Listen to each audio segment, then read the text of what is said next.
What up, world? It's your boy Vic XL, and this is Riding Dirty News and Reviews. I'm here to give you a recap of the brand new ABC drama For Life, executive produced by my man 50 Cent. All right, this series stars my man Nicholas Pinnock. All right, and this is a portrayal. This is a series based on the life of Isaac Wright III. All right, basically the fictitious character name will be Aaron Wallace. All right, so Aaron Wallace is a gentleman who is basically doing a life sentence. He's been in prison for a crime he didn't commit. He was a business owner. He owned a nightclub. Some point in time, somehow the feds busted in. They found drugs that didn't belong to him. And make a long story short, he took the fall for it. All right. So while Mr. Wallace has been sentenced to life because he was at one point in time offered a plea deal, but he didn't take it. So Mr. Wallace basically lost his case, and now he's serving a life sentence. So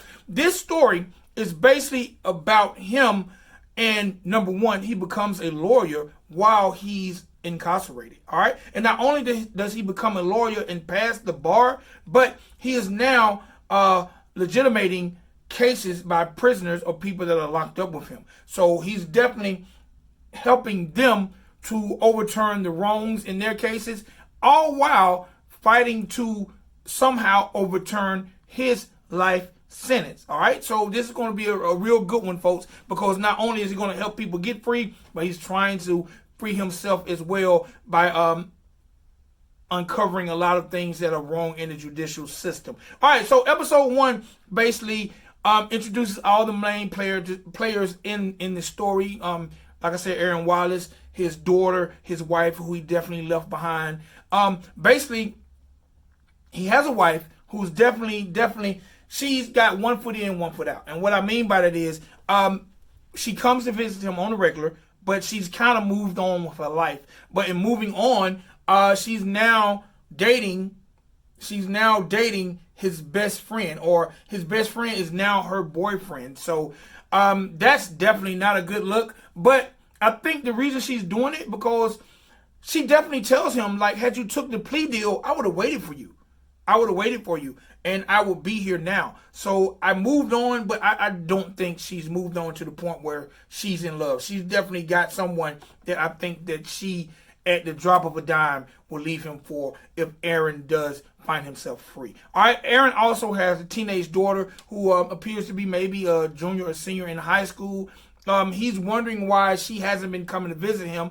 And at the end of this episode, we're definitely going to find out why. But Aaron's first case, his very first case, is for a gentleman named Jose Rodriguez. All right, Mr. Rodriguez is serving he's basically in jail for statutory rape, and I'm not sure what the other charge, but he was dating a girl. He was 17, she was 15, and he broke up with her before he turned 18 because her parents was definitely against the relationship. But on the eve of his 18th birthday, the girl wanted him to get some Oxycontin, which he refused to do. Somehow, some way, she got a hold to Oxycontin herself and basically almost OD'd. At the point of the police being called, somehow or another, she had left a suicide note. Well, once the police came, the suicide note was gone. All right. So when this gentleman was actually sentenced to jail, she basically testified against him, and her testimony helped land him in jail, which has already served 6 years on the 10 years that they gave him. Well, Mr. Wallace takes the case. He finds all kind of holes in what was the prosecution at the time, but he also finds out that there was a suicide note which they failed to mention during the trial. Well, he doesn't get the original suicide note, but he does some finagling because Mr. Rodriguez has a photographic memory and remembers word for word what was on the suicide note that disappeared. And Mr. Wallace does some finagling. He gets some notepad that has been dated like 8-9 years ago. He gets someone who can basically pretty much write the same way that the girl wrote, because he has a letter that was written to Jose since he's been in jail, and he duplicates the writing from the suicide note. So when they're in litigation to possibly overturn this trial, he puts the girl back on the stand. And when he puts her back on the stand, he presents her to what appears to be her suicide note. And that in itself unhinges her. And it makes her, basically breaks her down. And it makes her realize that what she done was wrong, how much she actually loved Jose, and how she's destroyed his life. And she does something that most people don't do or would never do. And she admits to the courtroom and the judge that she lied.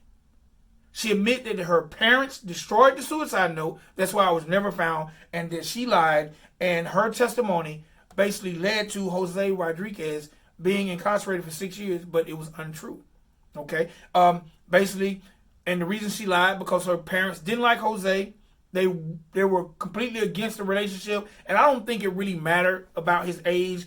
Basically, by just looking at this was a Caucasian female who was dating a Hispanic gentleman, and I think there definitely was some racism there that led to her lying, or her parents feeling in the way that she felt. And, you know, a lot of times when these young girls are in these situations, they're going to go in the way that their parents persuade them, because that's their home and board. So, you know, she admits she lies, and basically that causes the judge to overturn the case and free Mr. Rodriguez. Now, this is the interesting part about this show and this series. The very first trial that he takes, he's actually against the prosecution who basically prosecuted him.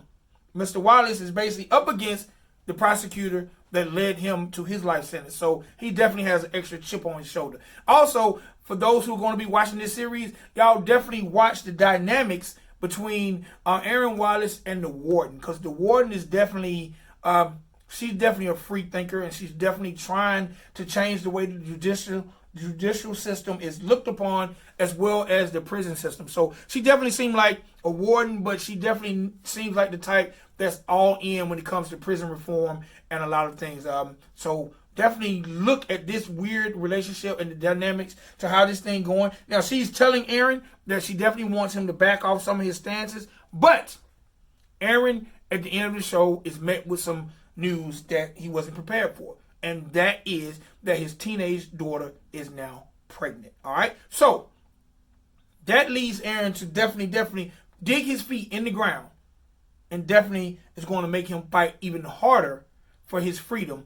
That way he can get back home to his daughter, his grandson, who his daughter is going to name Aaron, and definitely win back his wife's heart. All right. So look, I'm definitely excited about this series. I'm definitely excited about the work that my man 50 Cent has put in.